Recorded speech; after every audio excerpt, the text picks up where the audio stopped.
नमस्कार दोस्तों, स्वागत है आपके अपने चैनल मैकेनिकल हिंदी पर।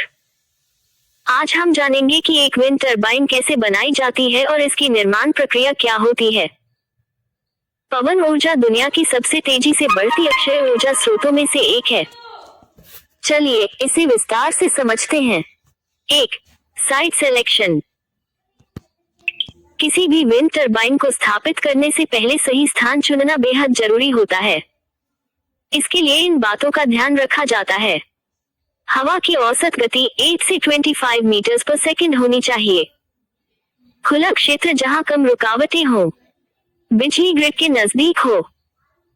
साइट चयन के बाद मिट्टी की टेस्टिंग और भूगर्भीय सर्वेक्षण किया जाता है ताकि टरबाइन की नींव मजबूत बनाई जा सके। 2. Foundation construction. विंड टरबाइन का वजन बहुत ज्यादा होता है, इसलिए इसकी मजबूत नींव बनाना जरूरी है। सबसे पहले जमीन में 10 से 15 मीटर गहरा गड्ढा खोदा जाता है। इसमें स्टील की मजबूत रॉड और कंक्रीट भरा जाता है।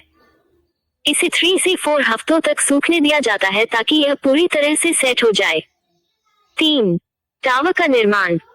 टावर स्टील या कंक्रीट का बना होता है और इसकी ऊंचाई 50 से 120 मीटर तक हो सकती है। टावर के अलग अलग हिस्सों को क्रेन की मदद से साइट पर लाया जाता है। फिर एक एक करके इन हिस्सों को जोड़कर टावर को खड़ा किया जाता है।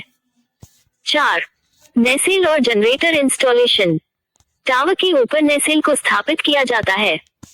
नेसेल के अंदर मुख्य मशीनरी होती है, जैसे गियरबॉक्स, जनरेटर और ब्रेक सिस्टम।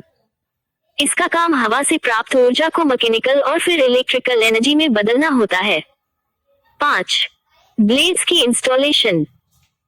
विंड टरबाइन के ब्लेड पंखे आमतौर पर फाइबरग्लास या कार्बन फाइबर के बने होते हैं। इनकी लंबाई 40 से 80 मीटर तक हो सकती है।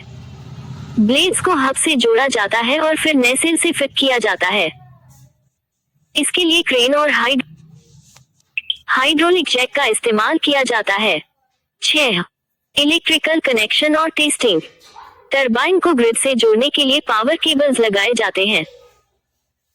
जनरेटर से निकलने वाली बिजली को ग्रिड के वोल्टेज लेवल पर लाने के लिए ट्रांसफार्मर लगाया जाता है। अंतिम चरण में टरबाइन का परीक्षण किया जाता है ताकि यह सुचारू रूप से काम कर। तो दोस्तों, इस वीडियो में हमने जाना कि विंड टरबाइन का निर्माण कैसे किया जाता है।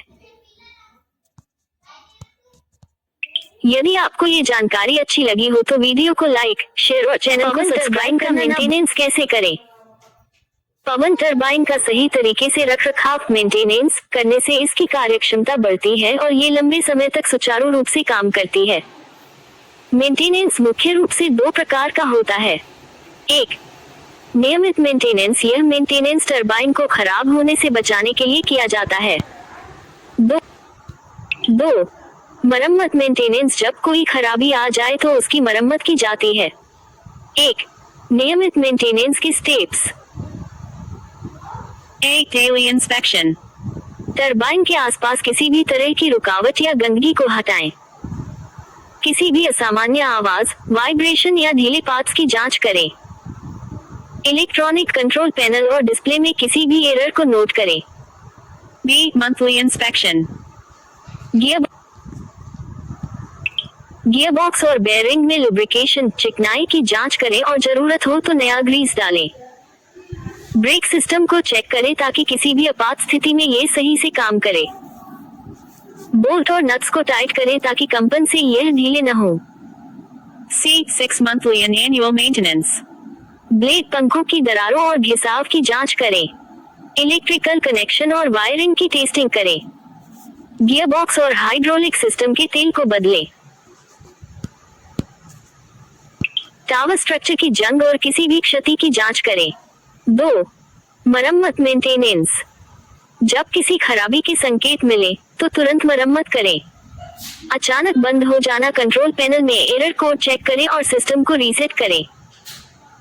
असामान्य आवाजें हो सकता है कि गियरबॉक्स या बेयरिंग में ग्रीस खत्म हो गया हो या कोई हिस्सा ढीला हो। ब्लेड में दरारें। अगर ब्लेड में दरारें हैं तो उसे तुरंत बदलें या मरम्मत करें। लो वोल्टेज या इलेक्ट्रिकल फॉल्ट सर्किट और ब्रेकर की जांच करें। मेंटेनेंस के लिए जरूरी उपकरण: ग्रीस और लुब्रिकेंट, स्पैनर और टॉर्क रिंच, मल्टीमीटर और वोल्टेज टेस्टर, सेफ्टी बेल्ट और हेलमेट, ब्लेड क्लीनिंग और मरम्मत टूल्स। मेंटेनेंस के फायदे: टरबाइन की लाइफ बढ़ती है, 20 से 25 साल तक सही काम करती है। बिजली उत्पादन में स्थिरता बनी रहती है। अचानक खराबी के कारण रुकावट कम होती है। रखरखाव की लागत कम होती है। हवा से चलने वाली टरबाइन पवन टरबाइन लगाने के फायदे: 1. नवीकरणीय ऊर्जा स्रोत: पवन ऊर्जा असीमित और नवीकरणीय है, जिससे बिजली उत्पादन में कोयला और पेट्रोलियम पर निर्भरता कम होती है। 2.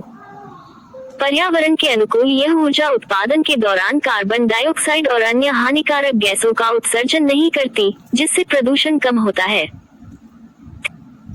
3. कम संचालन लागत: एक बार पवन टरबाइन स्थापित हो जाने के बाद इसका रखरखाव और संचालन लागत बहुत कम होती है।